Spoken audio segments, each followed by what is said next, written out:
चलिए निखिलम विधि में एक और उदाहरण करते हैं और मान लीजिए हम 20,135 में 96 यानी कि 96 का भाग दे रहे हैं। तो फिर से हमारा पहला चरण होगा कि हम संपूरक भाजक यानी कि सप्लीमेंट डिवाइजर ज्ञात करें। तो यहां पर देखिए जो भाजक 96 है वह 100 के निकट है, तो संपूरक भाजक के लिए जो आधार है यानी कि बेस है वह 100 हो जाएगा। तो यहां पर संपूरक भाजक बराबर में आ जाएगा 100 माइनस में जो भाजक यानी डिवाइजर है वो है 96 यानी 96, तो यह बन जाएगा 4। अब चूंकि हमारा आधार 100 है और जो भाजक है उसमें 2 अंक आ रहे हैं, तो हम हमारे संपूरक भाजक को 4 की बजाय 04 के रूप में लिख लेंगे। तो चलिए अब हम निखिलम विधि से इस सवाल को करते हैं। तो यहां पर सबसे पहले जो भाजक यानी 96 है वह लिख लेते हैं। तो जो संपूरक भाजक यानी कि सप्लीमेंट डिवाइजर है वह है 04।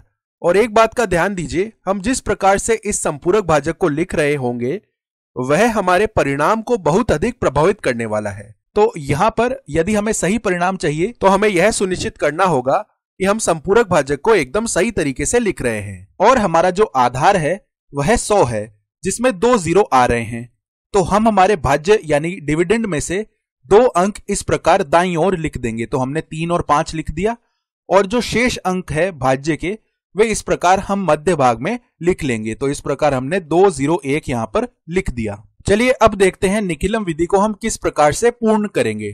तो यहां पर सबसे पहले हम इस 2 को इस प्रकार नीचे लिख लेंगे। तो यहां पर हम 2 लिख लेते हैं। उसके बाद जो हमारा संपूरक भाजक यानी कि यहां पर सप्लीमेंट डिवाइजर है, हम इसके अंक देखते हैं। तो इसमें 2 अंक है, पहला अंक है 0 और दूसरा अंक है 4। तो यदि हम इन दोनों अंकों का इस 2 के साथ गुणन करते हैं तो यहां पर देखिए 0 गुणा में 2 आ जाएगा 0 के बराबर, और 4 गुणा में 2 आ जाएगा 8 के बराबर। तो अब ये जो दोनों अंक आए हैं इनको हम भाज्य के दूसरे अंक से लिखना आरंभ करेंगे। यानी 0 और 8 आया है तो इसको हम इस प्रकार भाज्य के दूसरे अंक से लिखना आरंभ करेंगे और यहां पर 0 लिख देंगे और यहां पर 8 लिख देंगे। अब यदि हम यहां पर इनका योग करेंगे तो हमारे पास में 0 आ जाएगा।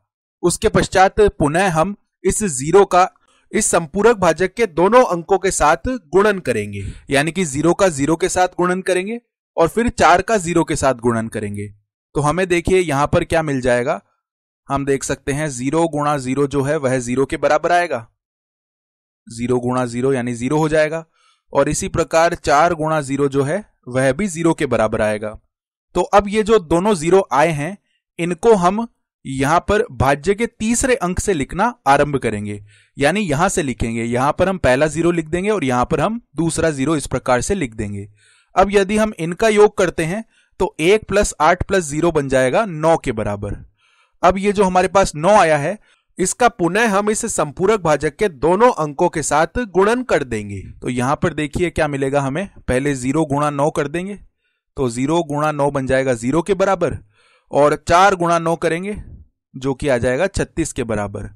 तो अब ये जो दोनों संख्याएं आई हैं हमारे पास में, इन दोनों संख्याओं को हम भाज्य के चौथे अंक से लिखना आरंभ करेंगे, यानी कि यहां से लिखना आरंभ करेंगे। तो यहां पर तो हमने 0 लिख दिया और यहां पर हम 36 लिख देंगे। अब यहां पर देखिए 5 और 36 का हम योग करेंगे तो हमारे पास में 41 बन जाएगा, और यहां पर 3 0 और 0 का योग करेंगे तो हमारे पास 3 बन जाएगा।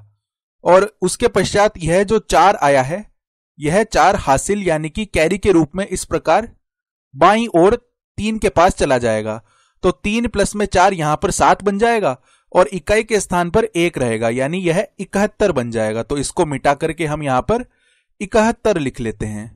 तो इस प्रकार हमने 71 लिख लिया है। तो हम देख पा रहे हैं कि हमारे शेषफल स्तंभ यानी कि रिमाइंडर कॉलम में इस प्रकार से एक 2 अंकों वाली संख्या 71 आ रही है, और यह जो संख्या 71 है यह इस भाजक 96 से छोटी है। तो इसे भी यहां पर लिख लेते हैं। तो इस प्रकार से 71 हमारे पास उपयुक्त शेषफल आ जाएगा, यानी कि रिमाइंडर आ जाएगा। तो इसे भी हम लिख लेते हैं। 71 हमारा शेषफल यानी कि रिमाइंडर हो गया है। और इसी प्रकार हमारा जो भागफल यानी कि क्वोशिएंट है वह 209 आ जाने वाला है। तो इसे भी हम लिख लेते हैं। जो भागफल है वह 209 हो गया है। तो हमने देखा कि यदि हमारे पास इस प्रकार 2 अंकों वाला भाजक है तो हमें हमारा संपूरक भाजक इस प्रकार से 2 अंकों वाली संख्या के रूप में लिखना पड़ता है। और यह भी देखा कि हम किस प्रकार से परिणामों का गुणनफल लिखते हैं जिसका आरंभ हम भाज्य के दूसरे अंक से करते हैं। तो इस प्रकार से हम निखिलम विधि का उपयोग करते हैं जब हमारा आधार 10 से बड़ा हो।